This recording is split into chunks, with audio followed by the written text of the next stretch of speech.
ദേഷ്യം കൊണ്ട് വല്ലാതെ ബുദ്ധിമുട്ടുന്ന ഒരാളാണോ? എങ്കിൽ നിങ്ങൾക്കുള്ളതാണ് ഈ ഒരു വീഡിയോ.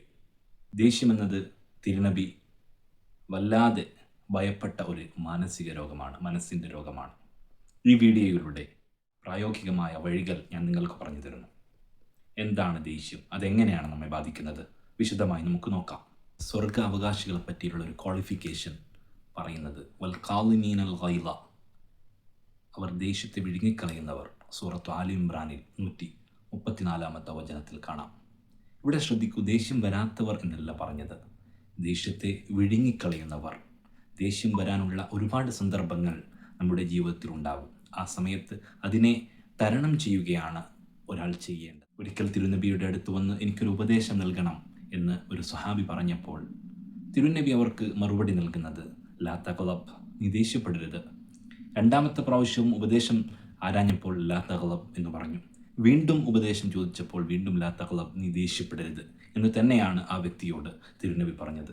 ഇത്രയും പ്രധാനപ്പെട്ട ഒരു വിഷയമാണ് ദേഷ്യം എന്നത്, ദേഷ്യത്തെ കടിച്ചമർത്തുക എന്നത്. ജൂതൻ വന്നുകൊണ്ട് തിരുനബിയോട് പറഞ്ഞു സാമു അലൈക്കും, അസ്സാമു അലൈക്കും, അതിനർത്ഥം നിങ്ങൾക്ക് മരണമുണ്ടാവട്ടെ.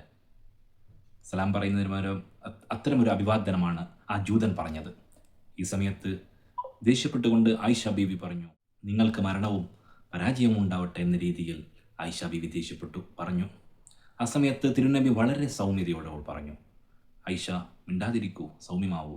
അതിനുശേഷം തിരുനബി വളരെ ശാന്തതയോടെ പറഞ്ഞു വഅലൈക്കും, നിങ്ങൾ എന്താണോ ഇങ്ങോട്ട് പറഞ്ഞത് നിങ്ങൾക്കും അത് പ്രകാരം തന്നെ ഉണ്ടാവട്ടെ, അത്രമാത്രം പറഞ്ഞു. ഇവിടെ നോക്കൂ, തിരുനബിയുടെ ഉപദേശം, തിരുനബിയുടെ ആ ഒരു രീതി എത്രമാത്രം മനോഹരമാണ്. വലിയ കോലാഹലമില്ല, വലിയ പ്രശ്നങ്ങളില്ല. നമ്മുടെ സോഷ്യൽ മീഡിയയിലെ കമൻറ്റ് ബോക്സുകളെല്ലാം ശ്രദ്ധിക്കുമ്പോൾ നമുക്ക് മനസ്സിലാകുന്നു എത്രമാത്രം വൈരാഗ്യ ബുദ്ധിയോടെയാണ് പലതിനും നമ്മൾ മറുപടി പറയുന്നത്. അത് പലപ്പോഴും അതിരുവിടുകയും അതിര് കവിയുകയും ചെയ്യുന്നു. ഇവിടെ നമുക്ക് മനസ്സിൽ ഓർത്തു വെക്കേണ്ട ഒരു ഹദീസ്, മല്ലയുദ്ധത്തിൽ വിജയിക്കുന്നവനല്ല ശക്തൻ. ആരാണ് യഥാർത്ഥ ശക്തൻ? തിരുനബിയുടെ ഉപദേശം, ദേഷ്യം വരുമ്പോൾ ശരീരത്തെ നിയന്ത്രിച്ച് നിൽക്കുന്നവനാണ് ശക്തൻ. ആ ഒരു ശക്തമായ ഒരു ക്യാരക്ടർ, ആ ഒരു ക്യാരക്ടറിലേക്കാണ് നമ്മൾ എത്തിച്ചേരേണ്ടത്.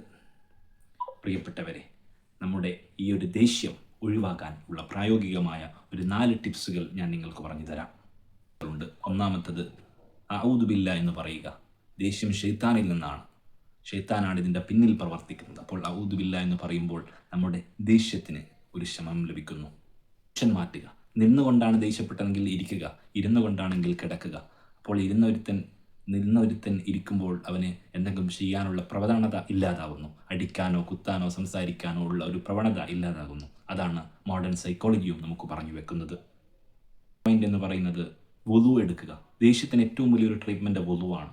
ഈ ഒരു തീ, ആ കത്തിപ്പോകുന്ന ഒരു തീയനെ അണക്കാൻ നമുക്ക് വെള്ളമാണ് കവചമാകുന്നത്. അപ്പോൾ ഈ ഒരു ദേഷ്യമാകുന്ന കഠിനമത്തെ വുളു ചെയ്യുമ്പോൾ അത് റിലീഫായി പോകുന്നു. അത് വളരെ എഫക്റ്റീവായ ഒരു കാര്യമാണ് വുളു എന്നുള്ളത്.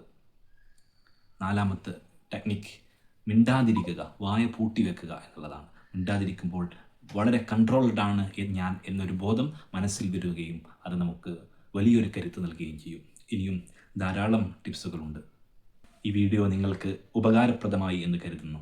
ഉപകാരപ്രദമായെങ്കിൽ മറ്റുള്ളവർക്ക് ഈ വീഡിയോ ഷെയർ ചെയ്യുക. ഇനി ദേഷ്യം വരുമ്പോൾ ഈ ട്രിക്കുകൾ പ്രയോഗിക്കുക. അള്ളാഹു നമ്മെ അനുഗ്രഹിക്കട്ടെ.